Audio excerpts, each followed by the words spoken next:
Bill Dabhoi તાલુકાના અકોડદર bus station પાસે વહેલી સવારે ગમખ્વાર અકસ્માત સર્જાતા રહી ગયો. છોટાઉદેપુરથી રોજગારી અર્થે સૌરાષ્ટ્ર તરફ જઈ રહેલ એક ખાનગી ઇકો કાર એકાએક રોડ સાઈડના ખાડામાં પલટી ખાઈ ગઈ.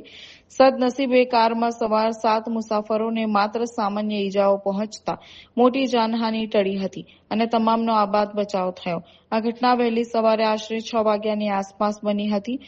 પ્રત્યક્ષદર્શીઓના જણાવ્યા અનુસાર અકસ્માત પાછળનું મુખ્ય કારણ વાહનનું ભારે ઓવરલોડિંગ હતું. ઇકો કારની છત પર ક્ષમતા કરતાં વધુ ઘરવખરીનો સામાન, સાયકલો અને અન્ય ચીજવસ્તુઓ જોખમી રીતે બંધાયેલી હતી. ઉપર વધુ વજન હોવાને કારણે વહેલી સવારે ચાલકે સંતુલન ગુમાવ્યું હતું અને કાર ધડાકાભેર ખાડામાં ખાબકી હતી. અકસ્માત થતાં જ સ્થાનિક લોકો અને અન્ય વાહન ચાલકો તાત્કાલિક મદદ માટે દોડી આવ્યા હતા અને ભારે જહેમત બાદ ફસાયેલા મુસાફરોને બહાર કાઢવામાં આવ્યા હતા. ઘટનાની જાણ થતાં જ 108 એમ્બ્યુલન્સની ટીમ ગણતરીની મિનિટોમાં પહોંચી ગઈ હતી. તમામ 7 ઇજાગ્રસ્તોને સ્થળ પર જ પ્રાથમિક સારવાર આપી રજા આપતા તેઓ અન્ય વાહન દ્વારા આગળ રવાના થયા હતા.